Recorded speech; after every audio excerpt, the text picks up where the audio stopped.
اگر آپ نے ایمان مزاری کے ٹاپک پہ بات کرنی ہے مزمل صاحب، because I represent her as a lawyer, میں ایک ایک ٹویٹ کا کنٹینٹ پڑھ کے بتاتا ہوں پھر آپ کی پوڈ کاسٹ پہ، اور آپ مجھے ٹائم الاؤ کریں گے اور آپ اور میں مل کے بتائیں گے کہ وہ کون سی ٹویٹ ہے جو رائٹس کو پروموٹ کرتی ہے۔ وہ جبری گمشدگیوں کا مجرم کون ہے اور اس کو سزا کیوں نہیں ملتی؟ جبری گمشدگیوں کا جو اصل ملزم ہے جی، وہ ہمارے ریاستی ادارے ہیں دراصل، اس کے اندر میں اگر اسپیسیفائی کر دوں تو ہماری انٹیلیجنس ایجنسیز جن کو آپ کہتے ہیں۔ وہ کہتے ہیں پنجاب میں کرائم ریٹ جو ہے بہت کم ہوا ہے، 15 کی کال 70% ڈکلائن ہو گئی ہیں۔ 6-7 مہینے میں آپ نے 600-700 لوگ مار دیے۔ ہر ایک آدمی جو سی سی ٹی نے مارا ہے پنجاب میں، کیا میں کہہ سکتا ہوں وثوق سے یا آپ کہہ سکتے ہیں وثوق سے کہ وہ ہر ایک آدمی جو ہے منجا ہوا دہشت گرد تھا۔ یہ جو شادی اس وقت چل رہی ہے اسلام آباد اور پنڈی کے بیچ میں، یہ بھی کسی نہ کسی موقع پہ آ کے ختم ہوگی، اور جب وہ ختم ہوگی تو جو وزیر اعلیٰ پنجاب ہیں، سی سی ٹی جو ہے پھندا بنا کے ان کے گلے میں ڈالی جائے۔ ریاست نے مذہب کو دانستہ طور پہ کنٹرول ٹول کے طور پہ استعمال کیا، آپ سمجھتے ہیں؟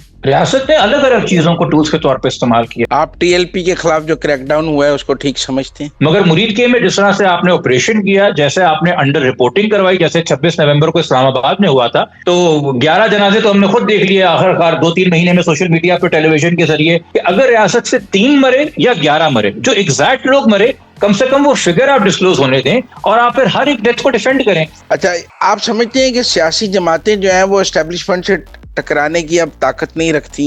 ملک کی ضرورتیں ملک کے چیف کے حوالے سے بدلتی رہتی ہیں، کبھی نہ کبھی ملک کا چیف بدلے گا، جب چیف بدلے گا اس کی ضرورتیں بدلیں گی۔ آج جو ریاست میں وہ اڈیالہ میں ہوں گے، جو اڈیالہ میں وہ ریاست کے اندر آ جائیں گے۔ میرے خیال میں جب اسٹیبلشمنٹ کروٹ بدلے گی اور یہ دوبارہ سے ووٹ کو عزت دو کے نعرے لگائیں گے، تو جو عوام کی اپنی فرسٹریشن ہے اسٹیبلشمنٹ کو لے کے، عوام شاید دوبارہ ان کی پذیرائی میں کھڑی ہو جائے۔ کراچی میں صرف 5000 لوگ آئے مظاہرے کا، جہاں پہ پی ٹی آئی کی ایک خاتون آئی تھی، پورے مجمع کو چھوڑ کے اس ایک خاتون کو اٹھا کے تھانے میں بند رکھا گیا 5 گھنٹے، اور اس وقت بھی ان کو یہ جھوٹ بولنا پڑا اور یہ ڈرامہ کرنا پڑا کہ میرا پی ٹی آئی سے کوئی تعلق نہیں ہے۔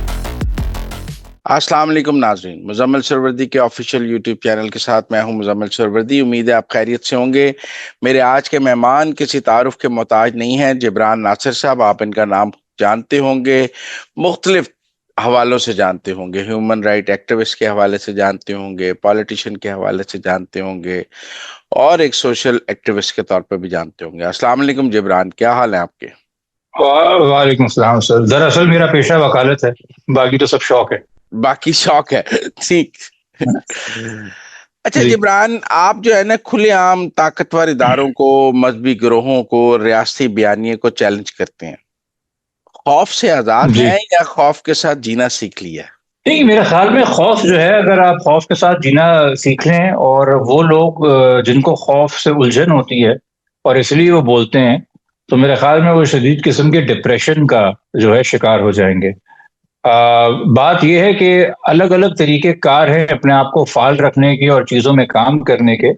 میرا چونکہ اصل ہنر، میرا پیشہ، میری ایکسپرٹیز وکالت ہے، تو میں کوشش کرتا ہوں کہ ان تمام تر کیسز میں کسی نہ کسی طریقے سے انوالو ہوں جہاں پہ ریاست اپنے اختیار سے ٹرانسگریس کر رہی ہے یا فنڈامنٹل رائٹس وائلیٹ کر رہی ہے، چاہے وہ الیکشن ریگنگ کے حوالے سے پٹیشن ہو، مسنگ پرسن کے کیسز ہوں، فالس بلاسفیمی چارجز ہوں، یا ایم پی او کے تحت سیاسی کارکنان کو بند رکھنا ہو، یا باقی جو ہمارے انتظامی معاملات، جیسے کہ ابھی حالیہ کراچی کے اندر دوبارہ سے ہم نے ایک بہت بڑا فیلئر دیکھا ہے، جس کے نتیجے میں قیمتی جانوں کا نقصان اور سینکڑوں تاجروں جو ہیں ان کی زندگی کی کمائی جو ہے وہ خاک ہو گئی ہے، راکھ ہو گئی ہے۔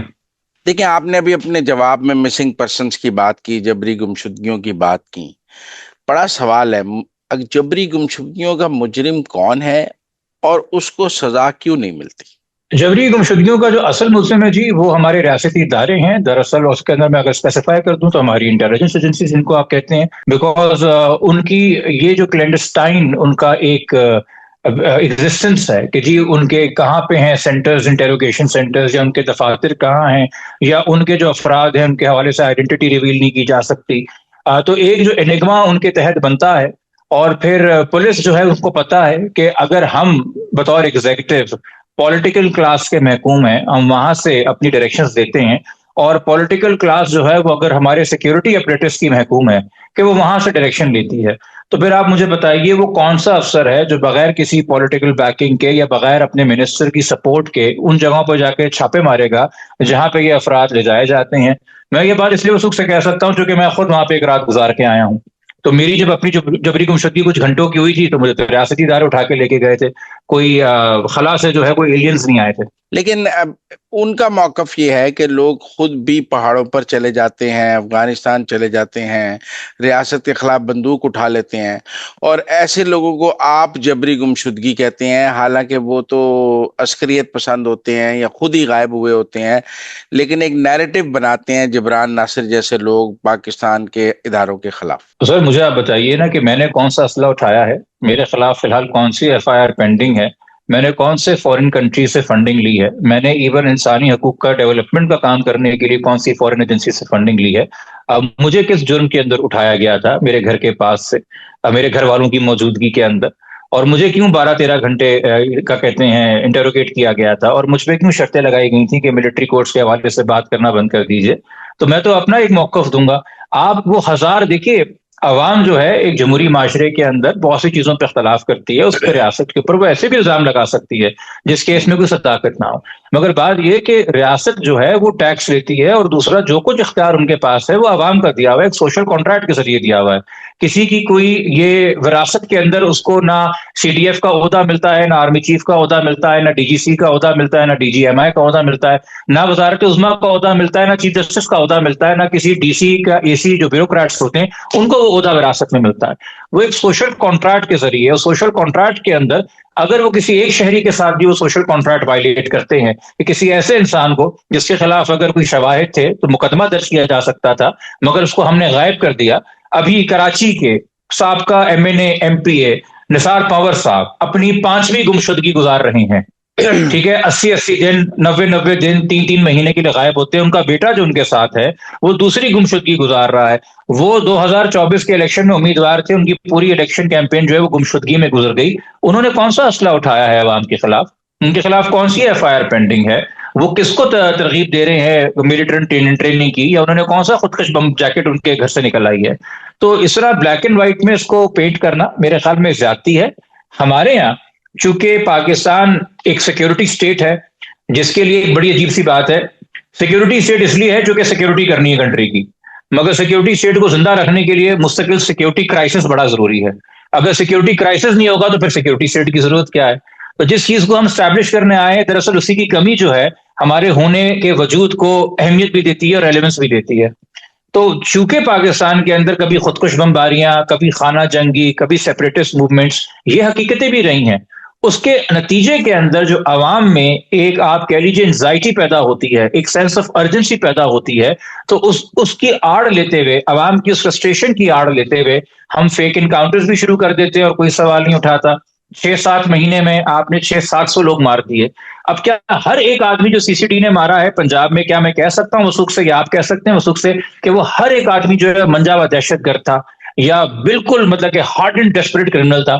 ہوں گے اس میں سے بہت سارے اشتہاری، ہوں گے اس میں سے بہت سارے مفرور، ہوں گے اس میں سے بہت سارے ایسے جن پہ 56 قتلوں کے پرچے ہیں، مگر بہت سے ایسے بھی ہوں گے رانگ پلیس رانگ ٹائم اور نشانہ بن گئے۔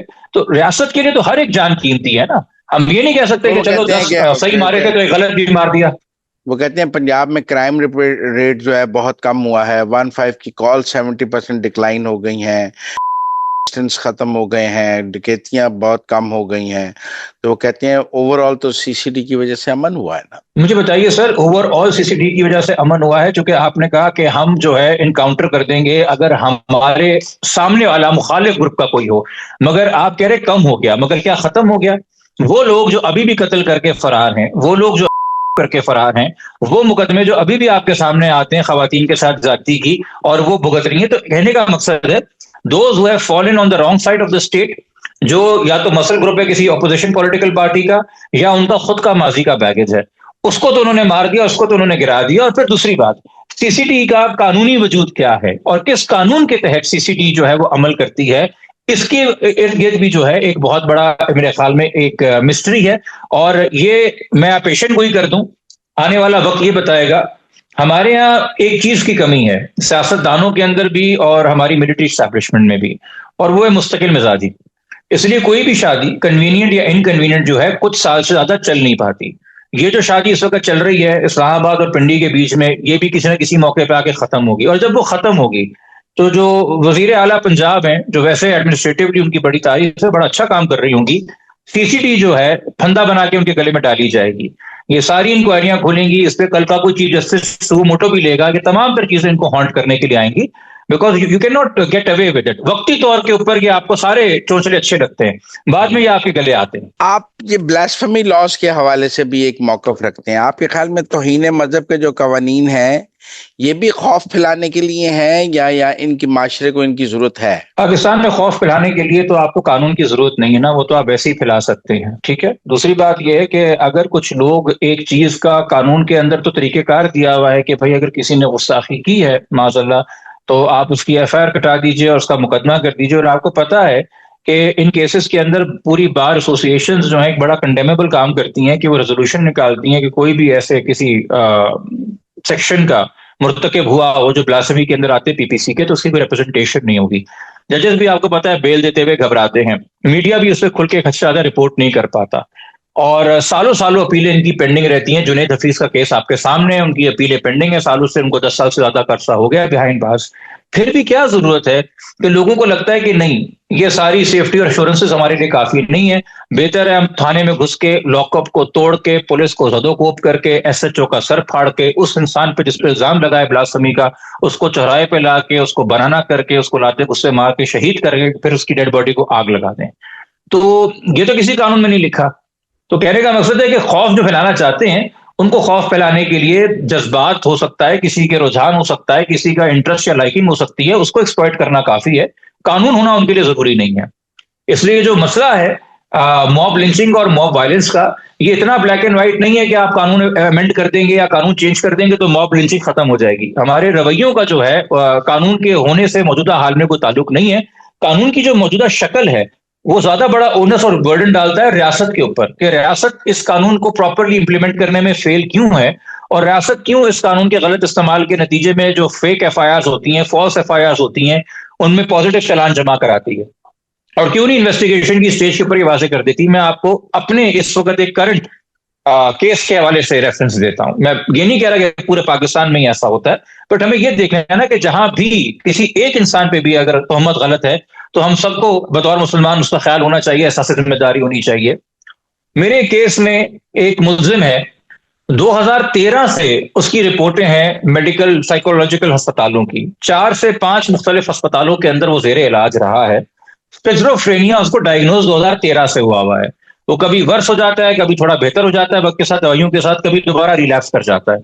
اس انسان پہ الزام لگا کہ اس نے فیس بک پہ پر ایک پوسٹ کر دی جس کو بلاسفیمی کے زمرے کے اندر لے آیا کمپلیننٹ. پولیس نے اس کیس کے اندر 4 مہینے رکھ کے چلان جمع کرایا, مگر ایک لفظ نہیں مینشن کیا کہ اس انسان کی ایک مینٹل ہسٹری ہے, یہ اسکیزوفرینیا کا پیشنٹ ہے, یہ تو اتنا ڈیلوژنل ہے کہ یہ اس وقت جس کمرے میں بیٹھا ہو یہ وہ جگہ نہیں پہچانتا. تو یہاں پہ پولیس ڈر گئی کہ یار ہم اگر اس کو فیور کر دیں گے, اس کا سچ لکھ دیں گے تو کل کو کوئی آ کے ہمارا گلا پکڑ لے گا. میجسٹریٹ صاحب نے ہم نے کہا کہ سر آپ ہی کم سے کم یہ چیزیں ریکارڈ کے اوپر لے آئیے. انہوں نے کہا یار میرا کوئی گلا پکڑ لے گا. ہم نے میجسٹریٹ صاحب سے کہا چلو سر ٹھیک ہے آپ اس کے خلاف کاگنیزنس لیں, اس کا ٹرائل کریں, اس غریب کو کم سے کم سائکیٹرک ہسپتال میں تو جمع کرا دینا, اس کا وہاں تو علاج ہوتا رہے. کہتے جی میں یہ بھی ریلیف دوں گا تو میری جان خطرے میں ہے. ہم جیل والوں کے پاس گئے, جیل والوں کو ہم نے کہا آپ کے مینول میں لکھا ہوا ہے کہ اگر کوئی اس طرح کا پیشنٹ ہو تو اس کو آپ نے ہسپتال بھیجنا ہے, اور آپ کا اپنا چیف میڈیکل آفیسر لکھ کے دے چکا ہے کہ اس کا علاج ہسپتال میں ہوگا, جیل میں نہیں ہوگا. کہتے سر جی کورٹ سے آرڈر لے آئے, ہم نے خود بھیج دیا تو ہم خطرے کے اندر ہیں. میڈیکل بورڈ بیٹھا, میڈیکل بورڈ کے پاس کہا گیا کہ جی آپ اسسمنٹ کریں. میڈیکل بورڈ والے کہتے ہیں کہ جی ہم اسسمنٹ کریں گے, کمرے میں آئیں گے تو ہم کسی اور اسپتال سے اسسمنٹ کرا لیتے ہیں. تو آپ مجھے بتائیں مزمل صاحب, یہ کہانی میں سنانے لوگوں گا تو 1 گھنٹہ ہو جائے گا کہ اس غریب کے ساتھ کیا ہوتا رہا ہے اس کیس کے اندر. ہم اس انسان کو نہیں چھوڑے جس کا دماغی توازن ٹھیک نہیں ہے. دراصل تو ہمارا خراب مجھے لگتا ہے میں نیس القوم اور اجتماعی طور پہ. ریاست نے مذہب کو دانستہ طور پہ کنٹرول ٹول کے طور پہ استعمال کیا, آپ سمجھتے ہیں؟ ریاست نے الگ الگ چیزوں کو ٹولز کے طور پہ استعمال کیا ہے. دیکھیے ہماری جو آئیڈینٹی ہے پاکستان کے اندر, جو ریاست کی آئیڈینٹی ہے وہ پاور بیسڈ ہے. ایتھنیسٹی, زبان, کلاس, مذہب, یہ ٹولز ہیں. اب لوگ اکثر کہتے ہیں جی پنجابی اسٹیبلشمنٹ. میرے خیال میں as a Baloch, as a Sindhi یا ایز اے پشتون اگر آپ کو لگتا ہے کہ جی ایک ایتھنیسٹی جو ہے اس کا کنٹرول زیادہ ہے بیوروکریسی کے اوپر, یا فوج کے اندر ان کی تعداد زیادہ ہے, یا پارلیمنٹ میں ان کی تعداد زیادہ ہے, تو ایک پرسپیکٹو ان کے حوالے سے لینس سے غلط نہیں ہے کہ اسے آپ پنجابی اسٹیبلشمنٹ کہیں. مگر میں تو یہ کہوں گا کہ کیا پنجاب کے اندر ہر ایک پنجابی خوشحال ہے اور آباد ہے اور مزے لوٹ رہا ہے اس پنجابی اسٹیبلشمنٹ کی؟ تو ایسا نہیں ہے. تو الگ الگ جگہوں کے اوپر آپ کبھی زبان کی بیس پہ، کبھی روٹس کی بیس پہ، کبھی سیٹ کی بیس پہ، کبھی فقہ کی بیس پہ یہ سیکیورٹی کرائسس کریٹ کرنے کے لیے الگ الگ ٹولز استعمال کرتے ہیں. ایسا کوئی ہمارا رشتہ پکا نہیں ہے مذہب کے ساتھ. اس کی میں مثال آپ کو یہ دیتا ہوں کہ جب ضرورت تھی ہمیں پیٹرو ڈالر کی، وار کے اندر کے پیسہ ہمارے پاس آئے جو امریکی ڈالر ہے، تو ہم نے جہاد عام کیا. اور جب دوبارہ ہمیں ضرورت تھی اس ڈالر کی تو ہم نے ماڈریٹ انلائٹمنٹ عام کی اور جہاد کو بین کیا. دونوں کام ہماری سیکیورٹی اسٹیبلشمنٹ کی طرف سے ہوئے، جو کہ دونوں دوروں کے اندر حکومت جو ہے وہ ریاست میں ایک عامر کے پاس تھی. تو پہلا جو کہہ رہا تھا جہاد فی سبیل اللہ وہ بھی ملک کا آرمی چیف تھا، اور دوسرا جو کہہ رہا تھا ماڈریٹ انلائٹمنٹ وہ بھی ملک کا آرمی چیف تھا. تو کوئی مذہب سے ہم نے کوئی جنموں جنموں کا ناتا نہیں رکھ لکھا، قسمیں نہیں کھائی. ریاست نے ٹول کے طور پہ ریاست استعمال کرتی ہے. آپ ٹی ایل پی کے خلاف جو کریک ڈاؤن ہوا ہے اس کو ٹھیک سمجھتے ہیں؟ ٹی ایل پی کے خلاف جو کریک ڈاؤن ہوا، اگر آپ نے ان کے اوپر پابندی لگانی ہے، اس کا ایک پورا میکینزم ہے، آپ قانون کے اندر اس کو فالو کر سکتے ہیں. ان کے بہت سارے ایسے ویوز ہیں، ان کی بہت ساری ایسی باتیں ہیں، ان کی بہت ساری ایسی حرکات ہیں جس کے اوپر یہ اسکروٹنی ہونی چاہیے کہ as a political party should they be allowed to operate, because وہ ای سی پی کے اپنے بہت سارے قانون اور کوڈ آف کنڈکٹ کی مستقل خلاف ورزی کرتے ہیں. مگر مرید کے میں جس طرح سے آپ نے آپریشن کیا، جیسے آپ نے انڈر رپورٹنگ کروائی، جیسے 26 نومبر کو اسلام آباد میں ہوا تھا کہ آپ نے انڈر رپورٹنگ کروائی کہ دراصل کتنے لوگوں کا انتقال ہوا. میں نے آپ سے پھر کہا کہ ریاست کی گولی سے کوئی ایک انسان بھی نہ حق مر جائے تو اس کی کوئی انکوائری ہونی چاہیے، اس کا کوئی سد باب ہونا چاہیے. تو 11 جنازے تو ہم نے خود دیکھ لیے آخر کار 2-3 مہینے میں سوشل میڈیا پہ، ٹیلی ویژن کے ذریعے، ذرائع کے ذریعے ڈیڈ باڈیز کی تصویر بھی آ گئی. تو جبران ریاست کے خلاف بندوق اٹھانے کی بھی تو اجازت نہیں ہونی چاہیے نا؟ ریاست کے خلاف بندوق اٹھانے کی اجازت نہیں ہونی چاہیے، مگر بندوق آپ نے کس صورتحال کے اندر چلانی ہے، اے ٹی سی کے پورے قانون کے اندر میکینزم دیا ہوا ہے. میں کہہ رہا ہوں جو ریاست کے خلاف بندوق اٹھاتے ہیں لوگ، جب آپ ریاست کے خلاف طاقت استعمال کرتے ہیں. دیکھیے 2000 بندہ اگر یا 10,000 بندہ مرید کے میں کھڑا ہوا ہے، ان میں سے اگر 2 لوگوں کے ہاتھ میں بندوق ہے تو کیا آپ 10,000 لوگوں کے اوپر اوپن فائرنگ کر دیں گے؟ اور اگر آپ نے کر بھی دی، اور اگر آپ کہتے ہیں کہ جی ایک بندہ بھی نہیں مرا یا ٹوٹل 3 بندے مرے، تو وہاں پہ میڈیا کو ٹائملی جانے کی اجازت کیوں نہیں؟ جو فوٹیجز ہم نے دیکھی، جو فوٹیجز آپ نے بھی دیکھی ہوں گی، بات سر اس وقت دیکھیں اس بات پہ بحث ہو سکتی ہے کہ کیا مرید کے کا آپریشن ضروری تھا کہ نہیں. میں مانتا ہوں کہ بونافائیڈ آپ بحث کر سکتے ہیں میرے ساتھ، میں آپ کی آرگومنٹ بھی اس پہ ایکسیپٹ کر لوں گا. آپ یہ بھی مجھ سے کر سکتے ہیں آرگومنٹ کہ 26 نومبر کو جو کریک ڈاؤن کیا گیا پی ٹی آئی کے جلسے کے اوپر، اس کی بھی ضروری تھی، اس کا بھی جواز تھا حکومت کے پاس. میں وہ بھی بونافائیڈ آپ سے آرگومنٹ ایکسیپٹ کر لوں گا. مگر ٹرانسپیرنسی یہ ڈیمانڈ کرتی ہے، گڈ فیتھ یہ ڈیمانڈ کرتا ہے کہ اگر ریاست سے 3 مرے یا 11 مرے، جو ایگزیکٹ لوگ مرے کم سے کم وہ فگر آپ ڈسکلوز ہونے دیں، اور آپ پھر ہر ایک ڈیتھ کو ڈیفینڈ کریں کہ جی فلانا انسان کے پاس جو ہے وہ پستول تھی، فلانے کے پاس گرینیڈ تھا، فلانے کے پاس پیٹرول پمپ تھا. اس لیے ہم جو چھپتے اور چھپاتے ہیں کہ اگر کوئی جنازے دکھا رہا ہو پمز میں پڑے ہوئے تو اس صحافی کو رات کے 4 بجے ہم اغوا کر لیتے ہیں، اور اگلے دن اس کے اوپر ہم آئس کا کیس ڈال دیتے ہیں کہ اس کے اوپر سے آئس برآمد ہوئی اور اس نے بندوق تان لی پولیس والے پہ جو متی اللہ جان صاحب کے ساتھ ہوا. تو پھر یہ پردہ داری کس چیز کی؟ اگر چوری آپ نے کی تو لطیف کھوسا صاحب بھی تو کہتے ہیں نا 200 لوگ مر گئے، تو 200 بھی تو نہیں تھے نا. سر جی میں لطیف کھوسا صاحب کے بیان کے اوپر، جو اس وقت اسٹیٹ کے اندر کوئی بھی آفس ہولڈ نہیں کرتے، ان کی کوئی ذمہ داری نہیں سمجھتا. میں اس کہتے ہیں ریاست کی ذمہ داری سمجھتا ہوں جس کے آپ نے اور میرے ٹیکس کے اربوں، اگر اربوں نہیں تو کروڑوں روپے سے پاکستان کے ہر ٹیلی ویژن پہ 26 نومبر کے بعد اشتہار چلایا، جس میں یہ لائن پڑھی گئی کہ خدا کے فضل و کرم سے بغیر کسی جانی نقصان کے دارالحکومت کو شرپسندوں سے خالی کرا دیا گیا. ابھی آپ بھی جانتے ہیں مزمل صاحب، آپ ایک سینئر صحافی ہیں، آپ کا پورا کریئر اس میں رہا ہے کہ بغیر کسی جانی نقصان کے، یہ ایک فیکچولی انکریکٹ بات ہے 26 نومبر کی رات کے حوالے سے اسلام آباد میں، مگر آپ کا اور میرا ٹیکس پیسہ استعمال کیا گیا کروڑوں روپے کے ہر چینل پہ اشتہار چلانے کے لیے. تو یہ بددیانتی دکھاتی ہے ریاست کی انفارچونیٹلی. اچھا آپ سمجھتے ہیں کہ سیاسی جماعتیں جو ہیں وہ اسٹیبلشمنٹ سے ٹکرانے کی اب طاقت نہیں رکھتی اور مفاہمت کی سیاست کو ترجیح دیتی؟ میرے خیال میں یہ فٹیک جو ہے نا، یہ ایج کی فٹیک ہے. شاید 20 سال کا آصف زرداری کچھ اور سوچ رکھتا، اس میں کوئی اور جوش جذبہ ہوتا. شاید 30 سال کا نواز شریف یا شہباز شریف کوئی اور جوش جذبہ رکھتا. میرے خیال میں 70-80 سال کی عمر کے اندر آ کے یہ ایک ہوتا ہے نا، آپ وقت کے ساتھ ساتھ یہ آپ کا اپنا ذاتی قدرتی عمل بھی ہوتا ہے کہ چونکہ ہم کچھ نہیں بدل سکے تو اس لیے ہم یہ مان کے اپنی موت کی طرف جاتے ہیں کہ کچھ نہیں بدلے گا. اور ہر بزرگ جو ہے جوان کو، جو جوان کے اندر جوش ہوتا ہے، جو کہتا ہے جی میں مظاہرے میں جا رہا ہوں، اس کو جو پرانا بابا ہوتا ہے جو اپنے کالج ڈیز میں مظاہرے نکالتا تھا، وہ کہتا ہے پتر کچھ نہیں بدلنا ہے اس ملک میں. تو یہ ہماری اپنی ایک سنسنزم ہوتی ہے، ہماری اپنا ایک جیڈٹ بنا ہوتا ہے، ہماری اپنے اندر کی پیسمزم ہوتی ہے، اور ہم خود دل برداشت اور ہارے ہوئے ہوتے ہیں اور بھرے ہوئے ہوتے ہیں کہ ہم کہتے ہیں کہ بھئی ایسا صحیح تو ایسا ہی صحیح. تو وہ تو جو ہے آنے والی جو کہ وہ ایک ڈائنیسٹک پالیٹکس ہے، ایک جنریشنل پالیٹکس ہے، تو وہ جو نسل ہے وہ اپنی نیکسٹ نسل کے لیے اس وقت آپ کہنے کام پکا کر کے جا رہی ہے کہ ان کو کچھ دے کے جا رہی ہے, سنبھال کے دے کے جا رہی ہے کہ جی بالکل ہی ہم آپ کو زیرو کر کے نہیں گئے تھے, مگر انفارچونیٹلی جو وہ ریلائز نہیں کر رہے کہ یہ سسٹینیبل نہیں ہے. ملک کی ضرورتیں ملک کے چیف کے حوالے سے بدلتی رہتی ہیں, کبھی نہ کبھی ملک کا چیف بدلے گا, جب چیف بدلے گا اس کی ضرورتیں بدلیں گی. آج جو ریاست میں وہ ڈیالہ میں ہوں گے, جو ڈیالہ میں وہ ریاست کے اندر آ جائیں گے. یہ ہم نے تماشے پہلے بھی دیکھے ہیں, تو اس میں کوئی چمبے کی بات نہیں ہوگی. جو نقصان کر دیا پیپلز پارٹی نے اور نون لیگ نے اپنا at the start of their political career, Bilawal Bhutto نے اور مریم نواز نے, کہ جو اس وقت پاکستان کی کثیر تعداد جو یوتھ ہے وہ ان سے مطمئن نہیں ہے. وہ سمجھتے ہیں کہ ہمارے کلیکٹیو رائٹ ٹو ووٹ کے اوپر ڈاکہ ڈالا گیا ہے, عوام کی وقت کا احساس نہیں کیا گیا. 8 فروری کو جس طریقے سے دھاندلی کی گئی ہے, اور وہ اپنا بہت سارا پولیٹیکل مائلیج جو ہے وہ کھو چکے ہیں. میں یہ نہیں کہہ رہا کہ یہ irreparable لاس ہے, اور 5 سال بعد یا 6 سال بعد کوئی ایسا واقعہ نہیں ہوگا جس وجہ سے مریم دوبارہ بہت پاپولر ہو جائیں یا بلاول دوبارہ بہت پاپولر ہو جائیں. میرے خیال میں جب اسٹیبلشمنٹ کروٹ بدلے گی اور یہ زیر عتاب آئیں گے اور یہ دوبارہ سے ووٹ کو عزت دو کے نعرے لگائیں گے, تو جو عوام کی اپنی فرسٹریشن ہے اسٹیبلشمنٹ کو لے کے, عوام شاید دوبارہ ان کی پذیرائی میں کھڑی ہو جائے. کیونکہ ہمارے پاس آپشنز بھی کیا ہیں, نیشنل لیڈر کے نام کے اوپر 4-5 نام ہی تو ہیں پاکستان کے اندر.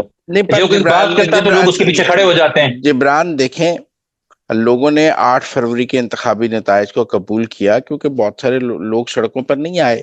ہم مقابلے پر ڈھاکہ دیکھتے ہیں, کھٹمنڈو دیکھتے ہیں, سری لنکا کولمبو دیکھتے ہیں, دنیا میں پیرس کو بھی دیکھتے ہیں, شانزلیزے کے احتجاج دیکھتے ہیں. دنیا میں جہاں عوام سمجھتی ہے کہ اس کا ووٹ چوری ہوا ہے وہ سڑکوں پہ آتی ہے. پاکستان کی عوام نے 8 فروری کے نتائج کو مکمل طور پر قبول کیا, پی ٹی آئی نے بھی قبول کیا, وہ پارلیمنٹ میں آگے بیٹھی. اب ایک قائد حزب اختلاف کے پارلیمنٹ کے نوٹیفیکیشن کے لیے بےتاب ہوئی جا رہی تھی, جس پارلیمنٹ کو مانتے نہیں ہیں اس کے ایک لیڈر آف دی اپوزیشن کے نوٹیفیکیشن کے لیے سر پہ آسمان اٹھایا ہوا تھا. تو آپ اس پارلیمنٹ کو بھی مانتے ہیں, ان نتائج کو بھی مانتے ہیں, باقی پولیٹیکل ریٹورک ہے آپ کا جتنا بھی چلا لیں. دیکھیے جناب, ایمان کا نچلا درجہ ہی صحیح, مگر غلط چیز کو دل میں برا کہنا بھی جو ہے ایمان کا ایک درجہ ہی ہے. بے شک وہ نچلا درجہ ہی صحیح. یہ نہیں کہا گیا کہ اگر آپ نے ہاتھ سے نہیں روکا برے کام کو تو آپ کافر ہو گئے. ہاتھ سے نہیں روک سکتے تو منہ سے کہتے ہیں, اور یہ تو آپ مانیں گے کہ منہ سے تو پوری قوم کہہ رہی ہے, تبھی ہم نے پیکا بھی نافذ کرنا ہے, تبھی ہم نے فائر وال بھی لگانی ہے, تبھی ہم نے صحافیوں کو بھی غائب کرنا ہے, تبھی ہم نے ایف آئی آر بھی کرنی ہے. آج کل ماشاءاللہ سے جتنی ایف آئی آر ہو رہی ہیں, یہ ٹویٹوں کے پیچھے تو ایمان مزاری کو 14 سال کی سزا کا خطرہ ہے نا, اور ان کے میاں ہادی علی چھٹا کو ٹویٹس ہی کیے نا انہوں نے, منہ سے بات ہی نکالی نا, سڑکوں پہ تو نہیں آئے. مگر یہ ریاست تو منہ سے بات نکالنے پہ اتنی خوف زدہ ہو جاتی ہے. آپ پریس کلب کے اوپر کوئی مظاہرہ کر لیجیے, 5 لوگ ہوتے ہیں پروٹیسٹ کے لیے, 5 لوگ ہوتے ہیں, 50 گاڑیاں آتی ہیں پولیس کی. سر لندن میں ایک میئر کی بیگم کو ایک فیس بک پوسٹ پر 5 سال قید ہوئی ہے, جب لندن رائٹس ہوئے کہ اس کی فیس بک کی پوسٹ پہ اس کو 5 سال قید ہوئی ہے. دنیا بھر میں یہ کوئی آپ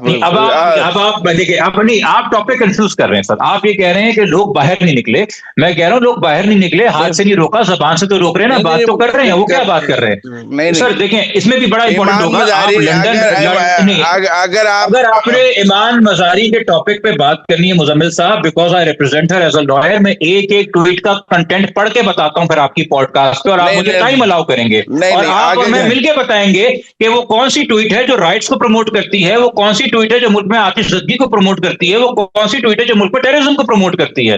اور میں پھر جاننا چاہوں گا کہ بطور سینئر صحافی آپ اپنے تجزیے کے اندر صحیح دل پہ ہاتھ رکھ کے کہہ سکیں کہ واقعی کے اندر یہ وائلنس پروموٹ کر رہی تھی یہ ٹویٹس, کیونکہ آپ مجھ سے بہتر سمجھنا چاہتے ہیں, آپ مجھ سے انگلش بھی بہتر جانتے ہیں, آپ مجھ سے اردو بھی بہتر جانتے ہیں, اور پاکستان کی سیاسی تاریخ بھی مجھ سے بہتر جانتے ہیں, تو آپ ایمان کی ایک ہی ٹویٹس پڑھ لیتے ہیں بیٹھ کے. نہیں پر آگے چلتے ہیں. آپ کیا سمجھتے ہیں کہ پاکستان کا جو سوشل میڈیا ہے یہ نوجوان نسل کا غصہ نکالنے کا پلیٹ فارم ہے, یا اس کے نتیجے میں کوئی چینج بھی ممکن ہے؟ سر یہ گفت و شنید کا ایک ذریعہ ہے, یہ ایک دوسرے سے جڑنے کا ایک ذریعہ ہے, اور جڑنے کے ساتھ ساتھ ایک دوسرے کی شناخت کرنا, آرگنائز کرنا اور موبلائز کرنے کا بھی ذریعہ ہے. آپ اس کے ذریعے کاروبار بھی کر سکتے ہیں, آپ اس کے ذریعے دین کی دعوت بھی دے سکتے ہیں, آپ اس کے ذریعے اپنے سیاسی عقائد کا اظہار بھی کر سکتے ہیں, نظریے کا اظہار بھی کر سکتے ہیں, اور لوگوں کو اپنے ساتھ جوڑ بھی سکتے ہیں. It is a medium. جب یہ میڈیم پہلے نہیں ہوتا تھا تو یہ کام کالجوں کے اسٹڈی سرکلز میں ہوتی تھی, جلسہ گاہ کے اندر ہوتا تھا, ہم لوگ اتاقوں پہ بیٹھ کے, چائے کے ڈھابوں پہ بیٹھ کے باتیں کرتے تھے, یا کچھ لوگ رات کو دیواریں رنگ جاتے تھے شہر کی نعرے لکھ کے سیاسی. اب ہم ٹویٹر کے اوپر ہیش ٹیگ ٹرینڈ بناتے ہیں. تو یہ میڈیا کا ایک ذریعہ ہے. سوشل میڈیا جو ہے, خطرہ کیا ہے؟ پہلے جو ایک نوجوان اپنے ڈرائنگ روم میں بات کر رہا تھا, چونکہ پہلے سے جلسے کے اندر یا امام میں ممبر پہ, جو ممبر پہ بیٹھا ہے یا جو جلسے میں اسٹیج پہ بیٹھا ہے, اس کی بات آرکائیو ہوتی تھی جو اس نے مائک پہ بولی، چونکہ وہی بات خبر میں آئی، ریڈیو پہ آئی یا ویڈیو کے اندر ریکارڈ ہو گئی۔ اب چونکہ آپ میرے سب کے پاس ٹویٹر کے ذریعے، فیس بک کے ذریعے، انسٹاگرام کے ذریعے ایک مائک ہے، we all have a voice and whatever we say سے وہ آن لائن ڈیجیٹلی اسٹور ہوتا ہے اور وہ شیئر کیا جا سکتا ہے، اور وہ ان لوگوں کی بھی ٹویٹس وائرل جاتی ہیں جن کے 5 فالوور ہوتے ہیں مگر ٹویٹ کے اوپر 5000 ری ٹویٹس آ جاتے ہیں چونکہ انہوں نے بات کوئی ایسی کی ہوتی ہے۔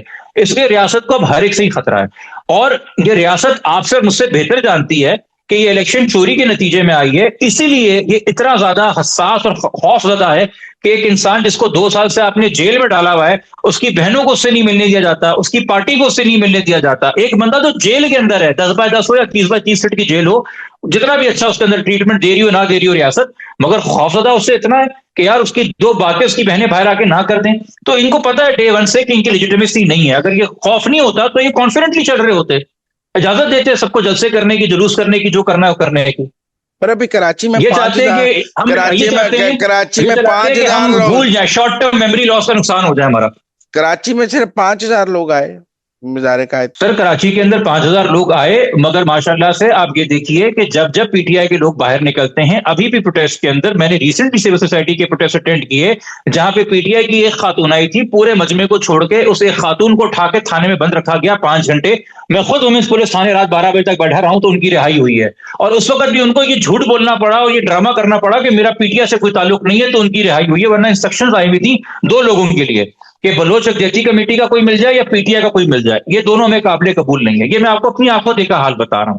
آپ ایک طریقے آپ چاہتے ہیں کہ دوسری طرف ایف آئی آر ہے، جبری گمشدگی ہے، ایم پی او ہے، بندوقیں ہیں۔ آخری سوال آپ سے، 10 سال بعد پاکستان کہاں ہو جبران ناصر؟ 10 سال بعد پاکستان نہیں ہوگا، کہیں نہیں جا رہا پاکستان، اتنی ٹو بگ ٹو فیل ان اے وے، مگر یہ کہ یہ فی الحال جس دور سے گزر رہا ہے ہم لوگ امپلوڈ کر رہے ہیں، جو ہم کہتے ہیں نا ویسٹ آف انڈس ہمیں ریاست کا کنٹرول نظر نہیں آتا۔